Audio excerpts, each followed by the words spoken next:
오늘 본문의 시작이 이렇게 되어 있습니다. 믿음이 강한 우리는 마땅히 믿음이 약한 자의 약점을 담당하고 자기를 기쁘게 하지 아니할 것이라 라고 되어 있죠. 강한 믿음이 있고 약한 믿음이 있다는 거예요. 벌써부터 도전이 되시지 않습니까? 여러분, 기왕 우리가 믿을 거면 어떤 믿음을 가져야겠어요? 당연히 강한 믿음을 가져야 되는 거예요. 사도 바울이 보니 많은 성도들이 있지만 약한 믿음을 가지고 있는 이들이 있고 강한 믿음을 가지고 있는 이들이 있다는 거죠. 예수님께서도 말씀하셨어요. 믿음에는 작은 믿음이 있고 큰 믿음이 있노라 일찍이 말씀하셨습니다. 마태복음 6장에 오늘 있다가 내일 아궁이에 던져지는 들풀도 하나님이 이렇게 입히시거든 하물며 너희일까 보냐. 믿음이 작은 자들아. 삶의 문제로 염려하고 먹고 사는 것으로 걱정하는 자들을 향해 믿음이 작다고 이야기하시고요. 또 마태복음 15장 보면 이에 예수께서 대답하여 이르시되 여자여 내 믿음이 크도다 내 소원대로 되리라 하시니 그때로부터 그 딸이 나으니라. 수로보니게 여인의 이야기입니다. 이방 여인이었지만 예수님의 모멸찬 그 거절에도 불구하고 끝까지 부스러기의 은혜라도 구하는 그녀의 믿음을 보시며 주님은 그 믿음이 크다라고 말씀하세요. 역시 작은 믿음이 있고 큰 믿음이 있죠.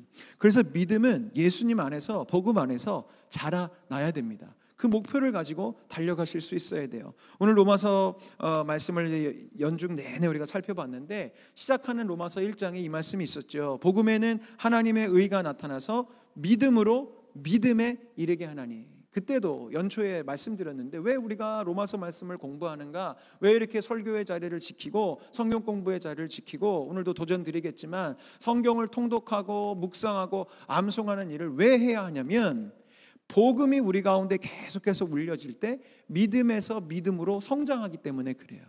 다시 말씀드려요. 그냥 내가 예수님 믿는다고 교회 다닌다고 내 믿음이 완성되었거나 그것으로 충분하지 않습니다. 우리가 거룩한 욕심을 품고 달려가실 수 있어야 해요. 기왕 믿을 거면 강한 믿음을 가져야죠. 기왕 믿을 거면 큰 믿음을 갖고 나가야 됩니다. 사랑하는 여러분, 성장과 성숙은 하나님의 디자인이에요. 처음부터 대단하게 태어나는 존재는 없어요. 가만히 살펴보십시오. 주님이 창조하신 것 중에 처음부터 대단한 게 어디 있습니까? 아니에요. 정말 아름드리 큰 은행나무도요 처음엔 그렇게 크지 않았다고요. 다 작은 이 새싹에서부터 오랜 시간이 거쳐서 큰 은행나무가 되고 소나무가 되고 하는 거죠. 주님이 만드신 것은 모두 다 시작은 작은 모습이지만 성장과 성숙을 거듭하면서 큰 무언가가 되는 거예요. 그게 하나님의 디자인이고 섭리입니다. 반면에 인간이 만든 기계나 제품이나 이런 것들은요 시작부터 완제품이에요. 물론 사람이 만든 것들도요 시간이 지나면 계속 업그레이드가 일어나죠. 지금 우리가 쓰고 있는 이 스마트폰 처음부터 이 세상에 나타난 전화기가 처음부터 이랬습니까? 그렇지는 않았죠. 큰 집채만한 전화기에서부터 거듭해서 이제 지금 우리가 이런 걸 쓰고 있지만 어쨌든 인간이 만들어낸 건 처음부터 무언가 완제품으로 되어져 있어요. 그런데 우리가 이 물질주의에 길들여지고 그냥 이 세상을 살다 보면 그런 인식으로 나를 너를 서로를 바라보게 돼요. 완제품처럼 여기게 되는 거죠. 처음부터 완전하기를, 처음부터 대단하기를 바래요. 그래서 겉으로 보여지는 모습이 대단한 사람이 있으면 박수를 쳐주고 인기가 많고 그를 따르려고 하지만 그 모습이 완전하지 않으면 무시하거나 따돌림을 당하거나 그렇게 되죠. 서로가 서로를 마치 제품처럼 여기는 거예요. 그러나 여러분, 그건 하나님의 디자인이 아닙니다. 다시 말씀드려요. 이 세상에 우리가 위대하다고 하는 사람들조차도 처음부터 그렇게 위대하지 않았습니다. 거듭되는 훈련과 인내와 여러 가지의 과정을 통해서 그런 위대한 인물이 되고 위대한 하나님의 사람이 되는 것이죠. 성장과 성숙에는 시간과 인내가 필요합니다. 그리고 꾸준한 노력이 필요해요.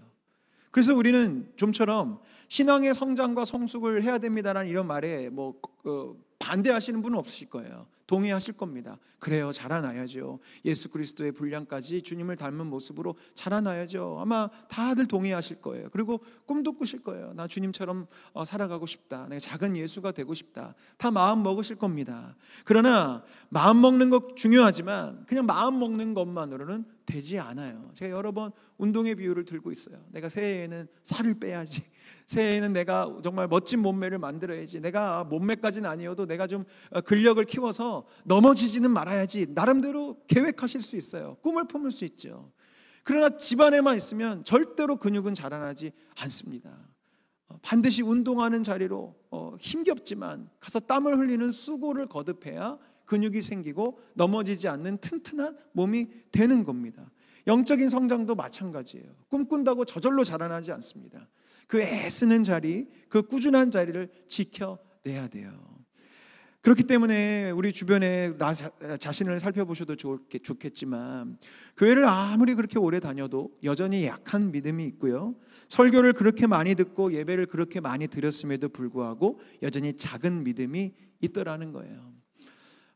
이제 교회의 사역의 트렌드를 이렇게 연구하는 책이 이제 매년 나옵니다.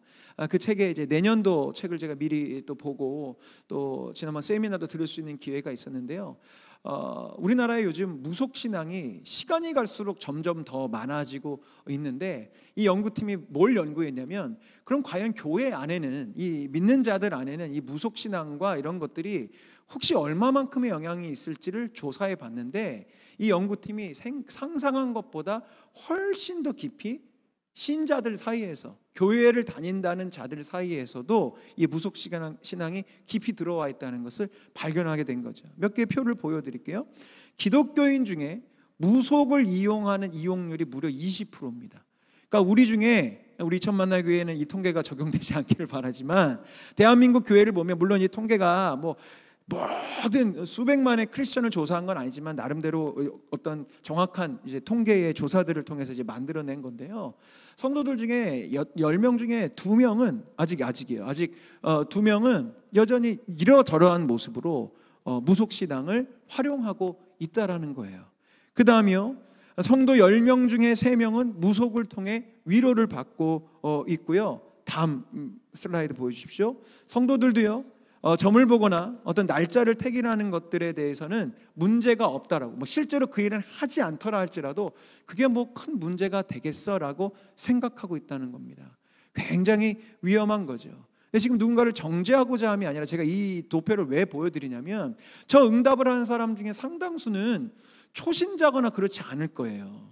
점점 우리나라 이제 한국 교회의 초신자 비율이 줄어들고 있기 때문에 저 응답의 대다수는 적어도 10년 이상 교회 다닌 분들 중에 응답한 자들이 많을 겁니다. 그러면 그만큼 교회를 오래 다녔고 말씀을 듣고 훈련을 받았다 하지만 우리들 마음 가운데에는 그게 문화적인 것이든 상황적인 것이든 어떤 마음이냐면 무속할 수 있지, 점 볼 수 있지, 날짜 받을 수 있지, 풍수지리 이런 거 사주팔자 할 수 있지라는 생각을 갖고 있는 거죠. 자라나지 않은 거예요. 교회에는 오래 있었을지 모르지만 성경 공부로의 자리에는 오랫동안 앉아 있었을지 모르지만 정말 하나님이 어떠한 분이시고 하나님은 이 세상을 어떻게 통치하시는지에 대해서 깊이 고민하고 성장하고 성숙하지 못하니 교회는 다니고 있지만 급한 일이 생기고 하면 예전에 익숙했던 어떤 그런 무속적인 신앙, 세상의 미신들, 어떤 세상의 징크스들과 어떤 이런 것들에 자꾸 매여서 우리가 자라나지 못하는 부분들을 이 도표가 보여주고 있는 것이죠. 무속만이 아닙니다. 믿음의 크기는 인격의 크기라고 말씀을 드렸지요. 예배를 아무리 많이 드렸고 교회 출석이 수십 년이 되었고 직분자가 되었다고 해서 믿음의 크기가 정해지는 것이 아니에요. 지금 남을 볼 것이 아니라 이제 늘 설교라는 저조차도 저를 살펴봐야 되는 것이 뭐냐면 믿음은 인격의 크기가 증명하는 겁니다. 그러니까 교회를 아무리 다니고 비록 설교자가 설교를 한다 할지라도 내 성질이 죽지 않고 작은 일에 삐지고 서운하고 금세 분노를 일으키고 아무도 보지 않는 자리에서 하나님 보시기에 아름답지 않은 말과 행동을 하고 있다면 작은 믿음이죠. 약한 믿음이에요. 자라나지 않은 겁니다. 그렇기 때문에 우리는 강한 믿음을 갈망할 수 있어야 돼요. 그러면 왜 우리는 강한 믿음을 갈망해야 할까요? 믿음으로 구원받는 건데 어떤 믿음이 그냥 믿기만 하면 다 천국 가는 거 아니겠습니까? 몇 번 말씀드렸지만 만약에 우리의 믿음, 우리의 구원에 대한 예수님의 말씀이 그냥 믿고 천국 가라라고 하면 믿음의 정도와 관계없이 예수 그리스도의 보혈과 부활의 그것을 믿고 주님을 영접하면 그래요. 그 믿음이면 구원받을 수 있겠습니다만 말씀드렸다시피 우리가 예수 믿는 순간 천국으로 들려 올라가지 않는단 말이에요. 우리는 여전히 이 땅 가운데 살아갈 사명이 있고 맡겨진 영혼들이 있고 해야 될 어떤 일들이 있죠. 그 일을 하라고 주님께서 아직 우리를 천국으로 데려가지 않으시고 이 고생 많고 유혹이 많고 여러 가지 어려움이 많은 이 세상 가운데 우리를 남겨두셨단 말이에요. 그럼 우리 이 땅에서 우리가 살아가야 되는데 왜 우리가 강한 믿음을 가져야 되냐면 이 험한 세상, 유혹과 핍박과 어려움이 많은 이 세상을 그냥 전전긍긍하면서 어렵게 살아가지 않기 위해 우리에겐 강한 믿음이 필요한 겁니다. 요한일서 5장 4절에 무릇 하나님께로부터 난 자마다 세상을 이기느니라. 세상을 이기는 승리는 이것이니 우리의 믿음이니라. 아멘. 이 구절 다시 한번 우리 같이 읽어볼까요? 시작. 무릇 하나님께로부터 난 자마다 세상을 이기느니라. 세상을 이기는 승리는 이것이니 우리의 믿음이니라. 아멘. 아멘. 세상을 이기기 위해 우리에겐 강한 믿음이 필요하단 말이에요. 성경이 알려주는 세상을 이기는 방법 그리고 승리하는 삶의 노하우가 믿음에 있습니다. 우리 성경 안에 많은 믿음의 위인들이 나오죠. 아브라함, 모세, 다윗 많은 인물들이 있습니다. 우리 성도님들이 잘 아시다시피 그 인물들 중에 문제와 역경과 광야가 없던 인생이 혹시 있나요? 제가 한 15년 전부터 이 질문을 설교할 때마다 하는데 아직까지 저를 찾아온 분이 없어요. 어떤 질문을 하냐면 혹시 성경에 있는 위대한 인물 중에 어려움과 역경 없이 그냥 위대한 인물 있으면 나한테 제발 그 인물 누군지 찾아오라고 했는데 아무도 안 찾았어요. 귀찮아서도 그렇겠지만 한번 성경을 뒤져보십시오. 문제와 역경과 광야와 환난 없이 큰 믿음으로 승리했던 사람이 없어요. 저마다의 문제와 근심과 어려움과 대적들과 원수들과 박해가 얼마나 많은지 몰라요. 그런데 그들은 끝내 승리하고 형통한 인생이 되죠. 왜 그럴까요? 문제가 사라져서요? 아닙니다. 기도했다고 다니엘이 사자굴에 안 들어간 게 아니에요. 사자는 그대로 있었고 사자굴에 던져졌죠. 문제는 여전했어요. 그러나 그들이 그 모든 환난 가운데 이길 수 있었던 것은 무엇이냐면 문제와 역경과 상황을 이겨낼 큰 믿음, 강한 믿음이 있었기 때문에 문제를 뛰어넘을 수 있었다고요. 비유를 들어드릴게요. 최근에 수능 시험이 있었는데 여러분 수학 혹시 잘하세요? 네. 이 싸늘한 분위기를 예상하면서 네. 수학 요즘 별로 안 쓰시죠? 거의 계산기로. 저도 요즘에 덧셈도 잘 안 돼가지고 계산기를 씁니다만 여러분 우리 이렇게 한번 상상해 보자고요. 수학 박사님, 학교 수학과 관련된 박사님이 수능 수학 시험을 보는 일을 두려워할까요? 아니요. 그분에게는 그 문제와 그 시험이 두렵지 않을 거예요. 시험이 없어져서가 아니라 그걸 능히 감당할 수 있는 능력이 있기 때문에 수학 박사님에게 그 수능 수학 시험은 전혀 문제가 되지 않죠. 그것을 뛰어넘을 수 있는 거예요. 또 이렇게도 비유할 수 있겠죠. 근육질의 보디빌더들에게 쌀 한 가마니를 절로 옮기라고 하는 것은 그들에겐 큰 문제가 되지 않을 겁니다. 맨날 하는 게 무거운 거 드는 건데요.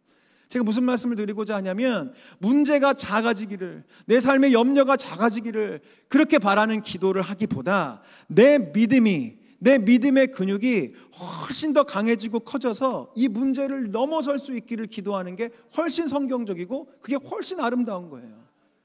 문제가 맨날 작아지기를 바라면 우리는 얼마나 우리의 기도 생활이 피곤하겠어요. 그게 아니라 사자굴까지도 뛰어넘을 수 있는 믿음을 주십시오라고 간구하면 사자가 문제가 있습니까? 호랑이가 오고 늑대가 오고 뭐가 와도 이겨낼 수 있는 큰 힘을 갖게 되는 것이죠. 이 믿음의 근육을 가지고 있었던 사도 바울이 그래서 이런 고백을 하는 겁니다. 나는 비천에 처할 줄도 알고 풍부에 처할 줄도 알아. 모든 일 곧 배부름과 배고픔과 풍부와 궁핍에도 처할 줄 아는 일체의 비결을 배웠노라. 내게 능력 주시는 자 안에서 내가 모든 것을 할 수 있느니라. 아멘. 아멘. 바울에게 이 믿음이 있었다는 거예요. 풍부함에 있을 때에도 교만해지지 않는 믿음. 궁핍함이 왔을 때 죄의 유혹에 빠지지 않고 불평하지 않을 수 있는 믿음. 이 큰 믿음이 있으니 모든 상황 가운데서도 너끈히 이길 수 있는, 그래서 내가 모든 것을 할 수 있느니라는 이 말을 할 수 있었던 것이죠. 그렇기 때문에 사랑하는 여러분, 우리가 기왕 믿을 거면 강한 믿음을 가져야 됩니다. 문제 앞에서 전전긍긍하는 신앙인이 아니라 문제 앞에서도 사자처럼 담대히 전진하는 그리스도의 용사가 되기 위해서 강한 믿음을 갖기를 갈망하시고 이번 주일에도 그 내용을 말씀을 드릴 텐데, 우리 예수님은 우리를 가르치려고 오셨거든요. 주님의 가르침을 받으면서 성장하고 성숙하기를 꿈꾸고 노력하셔야 돼요. 그래서 오늘 말씀을 통해 그럼 우리가 어떻게 하면 강한 믿음을 가질 수 있을까, 강한 믿음으로 성장할 수 있을까에 대한 두 가지의 영적 진리를 사도 바울이 오늘 본문 가운데 알려줍니다. 첫 번째는요, 자기에게 좋을 대로만 해서는 자라날 수 없습니다. 로마서 15장 1절에 3절을 세 번역으로 제가 다시 읽겠습니다. 믿음이 강한 우리는 믿음이 약한 사람들의 약점을 돌보아 주어야 합니다. 우리는 자기에게 좋을 대로만 해서는 안 됩니다. 우리는 저마다 자기 이웃의 마음에 들게 행동하면서 유익을 주고 덕을 세워야 합니다. 그리스도께서도 자기에게 좋을 대로만 하지 않으셨습니다라고 하고 있어요. 자기에게 좋을 대로만 하지 말라고 성경은 이야기합니다. 이것을 메시지 성경, 유진 피터슨 목사님이 현대적으로 의역한 성경에서는 이렇게 표현하고 있어요. 그저 자기 편한 대로만 살아서는 안 됩니다. 이 내용을 로마서 12장, 우리 과거로 돌아가서 복습해 보면 로마서 12장에 가면 바울이 이 얘기를 하죠. 너는 이 세대를 본받지 말아라. 근데 이 세대, 이 시대의 흐름은 뭐냐면 디모데후서 3장에 나오는데, 자기를 사랑하고 돈을 사랑하고 쾌락을 사랑하는 시대의 흐름이 있다고 말씀을 드렸어요. 그러니까 우리 강한 그리스도인들은 이 방향과 정반대의 방향으로 살아가는 건데, 자기 사랑, 돈 사랑, 쾌락 사랑은 결국은 나를 사랑하는 걸로 집중됩니다. 그렇죠? 나를 사랑하니까 돈이 필요한 거예요. 내가 하고 싶은 걸 해야 되고, 내가 먹고 싶은 걸 먹어야 되고, 내가 누릴 수 있는 걸 누려야 되죠. 쾌락은 뭐 다른 사람의 쾌락을 고민하겠습니까? 내 쾌락이 제일 중요하니까 하나님보다 쾌락을 더 사랑하는 것 아니겠어요? 결국은 이 시대의 흐름은 나를 사랑하는 흐름으로 계속해서 달려가고 있다고요. 그렇기 때문에 우리가 예수님을 믿는다고 하면서, 믿음을 갖는다고 하면서도 여전히 이기적이고 자기밖에 모르고 이웃을 향한 배려와 인내와 양보가 부족하다면 아직은 미숙한 믿음인 거죠. 아직은 약한 믿음인 거예요. 지난 시간에도 말씀을 드렸지만 사랑은 눈치 보는 것이라고 말씀드렸습니다. 사랑하기 때문에 배려하고, 사랑하기 때문에 눈치 보죠. 성숙한 그리스도인은 큰 믿음, 강한 믿음을 가진 그리스도인들은요, 자기 자신을 위해 살지 않습니다. 도움이 필요한 이웃을 위해서 늘 눈치를 보면서 저분에게는 어떤 도움이 필요할까, 저 자매에게는, 저 형제에게는 어떤 도움이 필요할까를 고민하면서 살아가는 그것이 바로 성숙한 그리스도인의 모습이죠. 오늘 본문 2절을 메시지 성경에 이렇게 이야기합니다. 힘은 섬기라고 있는 것이지 지위를 즐기라고 있는 것이 아닙니다. 우리는 늘 어떻게 하면 도움을 줄 수 있을까 물으며 주변 사람들의 유익을 도모할 필요가 있습니다 라고 되어 있어요. 진정한 그리스도인, 강한 믿음을 가진 사람은 그렇기 때문에 늘 어떻게 하면 도움을 줄 수 있을지, 내 힘을 나눌 수 있을지를 고민합니다. 영화 포스터 하나 보여드리고 싶어요. 범죄도시. 이걸 보신 분들은 이제 제 질문에 바로 답하실 수 있겠지만, 이걸 안 보신 분, 여기 지금 두 명의 인물이 있죠. 두 명. 근데 둘 중에 한 명은 형사고요, 둘 중에 한 명은 범죄자입니다. 여러분, 누가 형사고 누가 범죄자인지 알 수 있으시겠어요? 영화를 본 분들은 아시겠지만, 그냥 보면 이거 누가 범죄자고 누가 형사인가 싶으시죠? 네, 내려주세요. 누가 그러더라고요. 어디 강력계 형사들 수사하는 데 가면 진짜 누가 조폭이고 누가 형사인지 모르겠다고 다 서로 비슷하게 생겨가지고.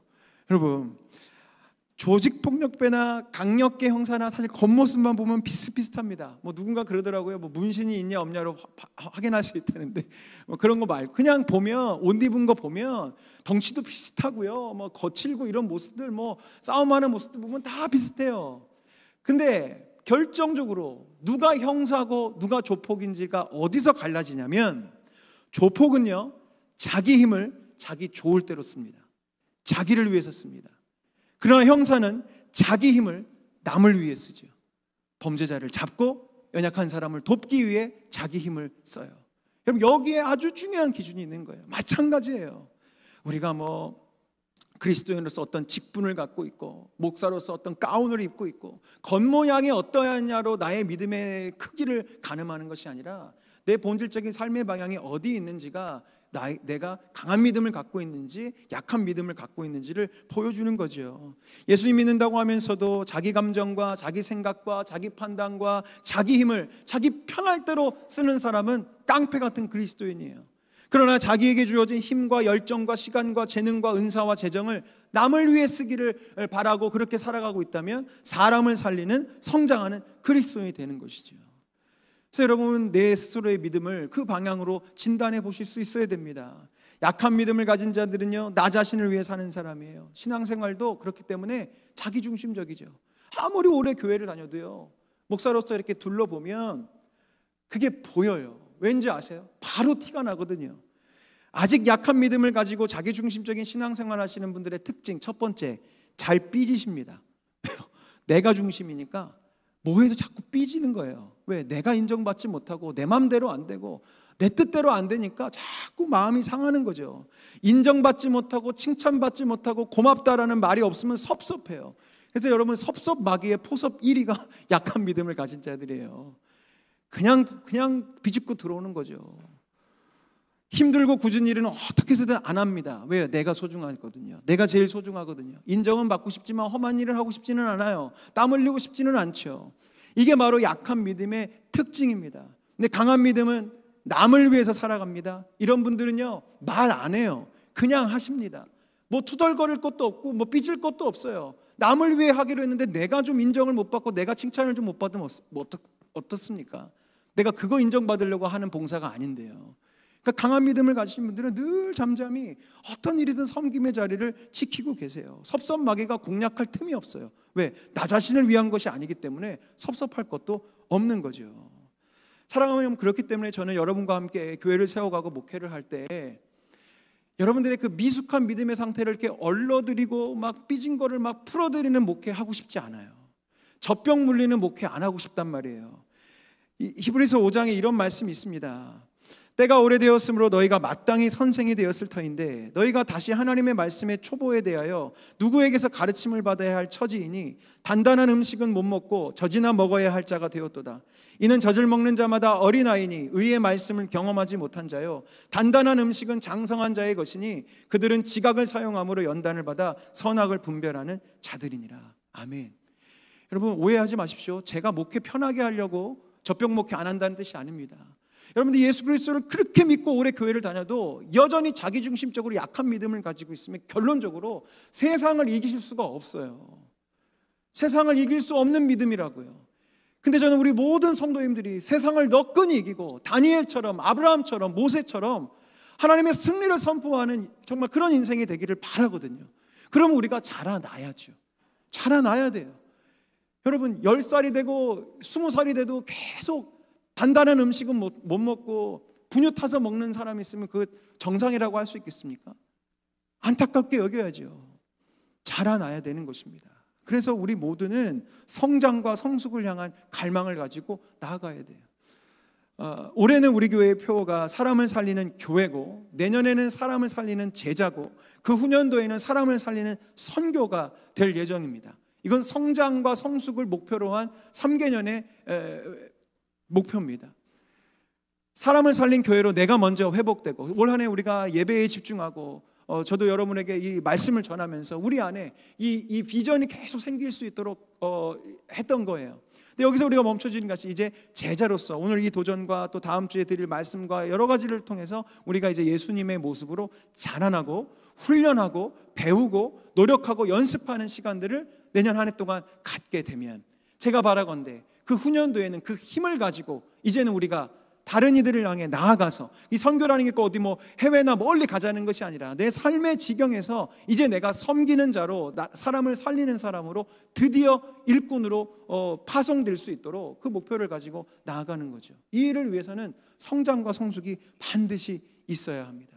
그래서 지금부터도 연습하시는 거예요. 나의 신앙생활, 나의 삶은 나 좋을 대로, 나 편할 대로 자기중심적으로 하고 있는 것인가, 아니면 이웃을 위해서, 다른 자를 위해서, 내어주기 위해서 하고 있는 것인지에 대한 이 방향을 잘 생각하시면서 신앙생활을 해 나가신다면 분명히 성장하게 되실 겁니다. 두 번째, 강한 믿음을 가지려면 성경을 읽고 주님의 인내와 위로를 배우셔야 합니다.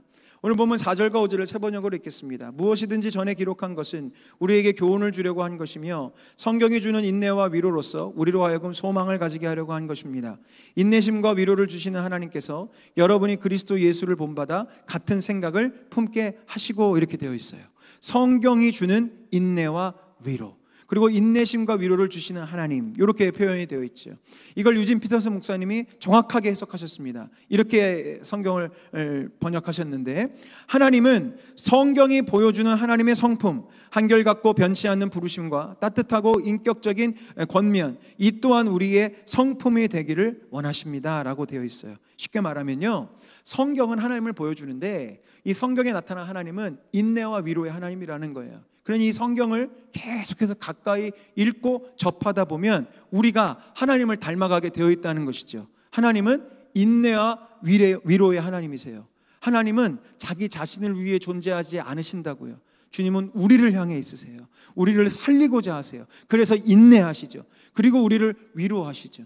그러니까 우리가 성경을 통해서 끊임없이 하나님을 배우고 하나님의 성품과 하나님의 인격을 읽어가기 시작하면, 또 하나님의 말씀은 살아있는 영적인 문자이기 때문에 그것이 나의 심령을 자라나게 하고 성장하게 하고 성숙하게 해서 결국은 내가 하나님을 닮은, 예수님을 닮은 인내할 줄 알고 위로할 줄 아는 큰 믿음, 큰 그릇의 사람이 된다는 것입니다. 아멘. 아멘. 그렇기 때문에 다른 왕도가 없습니다. 다다익선이에요. 정말 성경은. 그리고 영적 성장은 마찬가지입니다. 말씀을 읽고 많이 읽고 자주 읽고 깊이 읽는 것 말고 다른 방법이 없어요. 어떻게 하면 말씀을 통해 빨리 하나님을 닮아갈 수 있어요? 여러분, 빨리는 없어요. 빨리는 없어요. 그냥 꾸준히 계속해서 해 나가셔야 됩니다. 이것이 내 삶의 습관이 되고 내 삶의 일부가 될 수 있도록 하셔야 돼요. 처음은 어렵지만 우리의 일상의 루틴이 그러하듯이 반복이 많아지면 어렵지 않게 할 수 있어요. 대표적인 우리의 루틴이 뭔지 아세요? 양치질이에요. 우리 손주들 키우시거나 아니면 우리 아이들 아기 때 생각해 보십시오. 걔네들 양치질 되게 못합니다. 되게 못하고요, 되게 싫어하고요, 안 하려고 하고요, 그래요. 근데 지금 여기 어른들 중에 양치질이 여전히 어렵거나 어떻게 하면 양치질을 안 할 수 있을지를 막 고민하고 계시는 분 계십니까? 아니에요. 우리 의식도 하지 못한 채 일어나면 양치하시고 식사하고 양치하실 거예요. 어렸을 때는 꼭 하루 3번씩 하라는 게 왜 이렇게 율법처럼 여겨지는지, 얼마나 양치하기가 싫었을까요? 그러나 지금 우리 어렵지 않게 하고 있지 않습니까? 왜요? 매일매일의 반복의 루틴이 쌓이고 쌓이니 이제 양치질 같은 건 어렵지가 않은 겁니다. 말씀을 읽는 것도 비슷해요. 처음엔 어렵죠. 지루하죠. 이게 도대체 무슨 내용이야. 그리고 10분은 고사하고 한 3분만 앉아서 성경 읽으라고 해도요, 너무너무 힘들어들 하십니다. 그러나 여러분, 그것이 자꾸 반복되고 쌓이다 보면 성경을 읽는 게 이제 즐거워지기 시작하고, 말씀을 읽지 않으면 오히려 내 마음이 답답해지기 시작하고, 그렇게 되는 거예요. 그러니까 그 갈망을 가지고 한번 시작해 보셔야 돼요. 뭐든지 처음은 다 어렵습니다. 다 어려워요. 운전 처음 시작할 때 어렵죠. 근데 지금 운전 한 10년 이상 매일매일 하신 분들 운전 별로 안 어려우실 거예요. 그냥 의식하지도 못한 채 그냥 운전하시죠. 모든 게 그렇습니다. 우리가 성장과 성숙을 하도록 하나님께서 우리를 디자인하셨기 때문에 처음은 어렵지만 반복을 거듭하다 보면 그것은 우리에게 익숙한 것이 되고, 익숙한 것은 곧 내 삶이 되고, 그 삶이 쌓여져 가기 시작하면 그게 나에게서부터 나타나기 시작하는 거죠. 그래서 이제 앞으로도 계속 말씀드리겠지만 말씀 읽는 것, 통독하는 것을 꼭 구체적으로 계획하시면 좋을 것 같아요. 특히 요즘에는 도움을 주는 그런 방법들이 너무 많습니다. 뭐 유튜브나 이런 걸 보면 뭐 드라마 바이블, 뭐 통독할 수 있는 프로그램들, 공동체 성경 읽기, 이런 거 너무 많아요. 그래서 이런 거 해놓고 일하실 때 아니면 출근하실 때, 운전하실 때 틀어놓으면 성경 금방 읽을 수 있습니다. 금방 읽고 들으실 수 있으니까 사실 이거는 마음의 문제거든요. TV 연속극 볼 시간에 진짜 10분이라도 말씀 듣고 드라마 보세요. 예. 출근하시는 길에 괜히 다른 노래 뭐 이렇게 막 가요 듣지 마시고, 그게 뭐 나쁘다는 게 아니라 먼저 우선순위를 정해서 내가 오늘 한 성경 4장 들어야지라는 마음만 있으시면 충분히 할 수 있어요. 문제는 마음이 없는 거예요. 양치질 싫어하는 어린애처럼 마음이 없으니까 그게 아무리 좋은 거라고 이야기해주고 양치질의 효능은 어떻고 아무리 말해줘도 애기들은 안 하죠. 근데 여러분, 말씀 매일매일 꾸준히 어떤 방식으로든 내 삶의 루틴을 정해서 들으시고 할 수 있는 것을 만들어내시면 좋겠고요. 또 우리가 묵상해야 됩니다. 우리 교회는 매일 성경이라는 큐티집을 함께 보고 있어요. 근데 제 기대에 매달 판매량이 못 미쳐요. 여러분, 이 매일 성경에서 저 돈 받는 거 1원 한 푼 없습니다. 근데 여러분, 이거 꼭 새벽 기도용만이 아니고요. 새벽 기도에 못 오시더라도 제가 중간중간 설교 중에도 이야기하고 하잖아요. 제가 1년 내내 묵상하고 있는 말씀이 그 큐티집에서부터 나온단 말이에요. 그러면 여러분들이 함께 저와 함께 신앙생활 하실 때 말씀의 결을 맞춰가고, 말씀을 들을 때 우리가 지난주에 에스라 말씀을 봤죠, 이런 것들이 같이 막 통해져 가려면 여러분들도 일상의 자리에서 말씀 묵상하실 수 있어야 돼요. 제가 내년에 이제 말씀 묵상에 대한 어떤 그런 것들도 구체적으로 가르쳐드리는 시간이 있겠지만, 그래서 일단 큐티집도 좀 사시고, 뭔지 모르겠어도 하루에 주어진 본문 읽고 옆에 묵상 도움글도 좀 읽으시면서 하나님의 말씀을 매일매일 좀 읽을 수 있는 그런 훈련을 하시면 좋겠고요.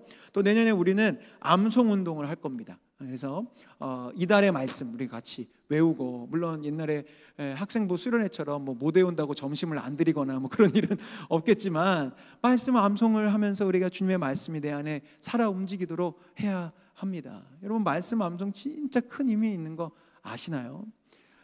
이 말씀 암송과 관련해서 제가 잊지 못하는 예화가 있어요. 우리 교회도 재작년인가 작년에 오셨던 것 같아요. 김동호 목사님 아시죠? 김동호 목사님에게 3명의 아들이 있는데, 이 3 아들 중에 첫 이제 아이들이 어렸을 때 초등학교인지 아무튼 그때였던 모양인데, 이 첫째 아들이 문방구에서 옛날에 불량식품 같은 거 되게 많았잖아요. 근데 담배 모양의 초콜릿을 이렇게 갖고 와서 이렇게 담배 물듯이 이렇게 딱 불고 있었대요. 그러니까 이제 사모님이 깜짝 놀라가지고, 근데 엄마한테 이거 담배 아니야, 초콜릿이야 이렇게 했는데, 이전에 이 김동호 목사님이 이 아들 셋한테 늘 암송하는 훈련을 시키셨대요. 근데 이제 목사님 스스로도 이게 과연 이 조그만 아이들한테 이 암송이 무슨 힘이 있을까 싶으시면서도 이렇게 매일매일 이렇게 암송을 훈련을 시키셨는데, 아무튼 이제 이런 일이 있었던 거죠. 첫째 아들이, 꼬맹이가 담배 막 피는 척하면서 이거 초콜릿이에요, 이거 담배 아니에요 이러고 있는데, 슥 둘째가 오더니 그러더래요. 형, 그래도 그거 안 돼. 하나님 말씀에 악은 모양이라도 버리라 그랬어. 이렇게 했다는 거죠. 그래서 그때 사모님이 깜짝 놀라셨다는 거예요. 애들이 말씀 암송 무슨 숙제처럼 하고 있었음에도 불구하고 그 10년 가운데 그게 새겨져서 때가 돼서 그 말씀이 딱 튀어나오는구나. 여러분, 말씀 암송이 이렇게 힘이 있어요. 이게 맨날 이렇게 외우는 것이 무슨 소용이 있을까? 내가 이거 무슨 율법도 아니고 이제 내가 무슨 유치원 숙제하는 것도 아니고 말씀 암송을 내가 왜 해야 돼? 라고 생각하실지 모르겠지만, 그렇게 외워놓은 말씀이 어떤 어려움이 왔을 때, 위기가 왔을 때 딱 생각이 나면서 내가 뭔가 하나님의 방법대로 살아갈 수 있는 힘을 주죠. 그래서 우리가 말씀을 통독도 하고 묵상도 하고 암송도 하는 이 과정을 통해서 우리가 훈련되고 하나님의 그 인내와 위로의 하나님의 성품을 닮아가면서 자라날 수 있는 것입니다. 오늘 말씀의 결론 부분이에요. 이런 우리의 영적인 성장을 사도 바울은 이렇게 결론 맺습니다. 이제 인내와 위로의 하나님이 너희로 그리스도 예수를 본받아 서로 뜻이 같게 하여 주사 한 마음과 한 입으로 하나님 곧 우리 주 예수 그리스도의 아버지께 영광을 돌리게 하려 하노라. 이 구절을 유진 피터슨 목사님이 아주 멋지게 번역하셨어요. 믿어오시고 한결같으시며 따뜻하고 인격적이신 하나님께서 여러분 안에 성숙을 길러주셔서 예수께서 우리 모두와 그러하시듯 여러분도 서로 사이좋게 지내기를 바랍니다. 그럴 때 우리는 합창대가 될 것입니다. 우리 소리뿐 아니라 우리의 삶이 다 함께 어우러져서 우리 주 예수의 하나님이시자 아버지이신 분께 우렁찬 찬송을 부르게 될 것입니다. 지금 유진 피터슨 목사님은 이 로마서 오늘 본문의 마지막 부분을 합창대의 비유로 설명하고 계세요. 강한 믿음을 가진 우리들로 말미암아 우리의 삶이 하나님 앞에 아름다운 합창으로 올려질 때 주님께서는 영광을 받으신다는 거죠. 저는 초등학교 2학년 때부터 대학교 2학년 때까지 고3 때도 마찬가지고요. 성가대로 봉사했습니다. 제가 워낙 찬양과 음악을 좋아한 것도 있었지만 하나님께서 그런 훈련의 시간을 주셨던 것 같아요. 고등학교 때는 기독교 중창단 활동도 했고요. 여러분, 합창, 성가대 또 하신 분들은 제 이야기가 잘 이해가 되실 것 같아요. 여러분, 이 합창대, 성가대요, 이 아름다운 화음으로 하나님께 영광 돌리고 또 성도님들께 은혜를 끼치려면 첫 번째, 나만 크게 불러서는 안 됩니다. 나만 크게 부르면은 이게 덕이 안 돼요. 이게 뭐냐면 자기 편할 대로 해서는 안 된다는 오늘 내용과 연결이 되는 거예요. 우리의 삶의 합창 올려드리는데 나 좋다고 막 소리 지르고 나 이거 잘한다고 막 부르고 아니면 막 혼자 틀리는데도 크게 부르면 전체적인 화음을 망가뜨리죠. 그렇기 때문에 늘 다른 이들을 살펴보면서 남의 눈치를 봐야 되는 거예요. 다른 사람의 소리를 들어야 하고요. 무엇보다도 지휘자의 지휘에 순종하실 수 있어야 되는 거죠. 연습 시간도 인내하면서 참여해야 되고요. 다른 성가대원들과의 관계도 배려하면서 그냥 단순히 서서 노래하는 게 성가대가 아니고요. 이 다른 사람을 배려하고 눈치 보는 이 사랑의 과정이 있어야 아름다운 합창이 나오게 되어 있습니다. 그리고 또 한 가지 생각된 게 뭐냐면요. 곳곳에 잘하는 사람이 꼭 기준이 되어줘요. 합창을 하다 보면 어려운 부분이 있을 때 그 개중에 이렇게 파트마다 그래도 잘하는 분이 계시거든요. 그럼 그분의 소리를 따라서 이렇게 하게 됩니다. 그게 바로 뭐냐면 강한 믿음을 가진 사람이에요. 우리 주변에 강한 믿음을 가진 사람을 바라보면서 저렇게 하면 되겠구나 라고 하는 거죠. 근데 오늘 제가 이 금양로의 자리를 지키는 여러분들에게 도전드리는 거, 바로 여러분이 그렇게 소리를 잘 내는 중간중간 파트마다 있는 잘하는 사람이 되어주시기를 부탁드리는 거예요. 강한 믿음을 가진 사람으로. 우리 성도님 중에는 아직도 연약한 믿음을 가진 이들이 있죠. 아직 신앙생활의 깊이가 깊지 않은 분들도 계실지 모르겠어요.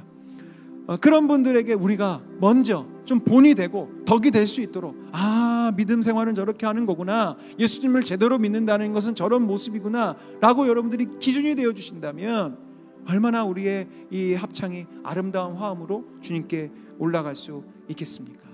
그래서 우리는 믿음의 성장을 위해 기도하고 갈망하고 기도하고, 나 혼자만이 아니라 우리 모두가 우리의 삶의 자리에서 하나님 앞에 아름다운 합창을 올려드릴 수 있도록, 또 강한 믿음을 가진 나를 통하여 우리의 가정과 일터가 아름답게 회복되어질 수 있도록 꿈을 품고 기도하셔야 됩니다. 아멘. 그렇게 우리 자라납시다. 아멘. 우리 그렇게 자라납시다. 이번 주일에도 제가 선포할 텐데, 예수님은 우리를 가르치러 오신 분이시거든요. 주님이 우리 안에 임하시면 분명히 가르쳐 주십니다. 그 가르침 안에서 우리가 성장하고 성숙해서 예수 그리스도의 분량까지 자라날 수 있는 우리 모두가 되기를 원합니다. 내 안에 있는 믿음이 더욱더 굳센 믿음 되어질 수 있도록 시간 결단하며 찬양하겠습니다.